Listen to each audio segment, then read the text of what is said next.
আপনারা ইতিমধ্যে জেনে গেছেন যে বরিশালে বাণিজ্য মেলা শুরু হয়ে গেছে। তো এর আগের বার আপনাদের দেখিয়েছিলাম হচ্ছে কালকিনি বাণিজ্য মেলা, তো এবার আপনাদের দেখাবো হচ্ছে বরিশাল বাণিজ্য মেলা। তো এইখানে আবার ফ্রিতে ঢোকা যায় না, এখানে ঢুকতে হলে হচ্ছে টিকিট কাটতে হয়, 20 টাকা করে টিকিট কাটতে হয় জনপ্রতি। কি একটা মহা ঝামেলার মধ্যে আছি। তারপর টিকিট কেটে ঢুকে কিছু কেনাকাটা করলাম না, আমার 20টা টাকাই লসে গেল। ঘুরে ফিরে দেখতেছিলাম যে এখানে কি কি আইটেম নিয়ে এসেছে তারা, সেগুলো আমি ঘুরে ফিরে দেখতেছিলাম। নাগরদোলা ছিল, বাট কেউ নাগরদোলায় ওঠেনি, তার কারণে আমি উঠতে পারলাম না।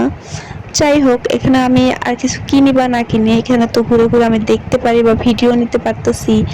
এখানে হচ্ছে আমার কাছে প্রিয় একটা জিনিস হচ্ছে ফুল, কিছু ফুল কালেকশন অনেক সুন্দর আমার কাছে লাগছে, প্রিমিয়াম কোয়ালিটি।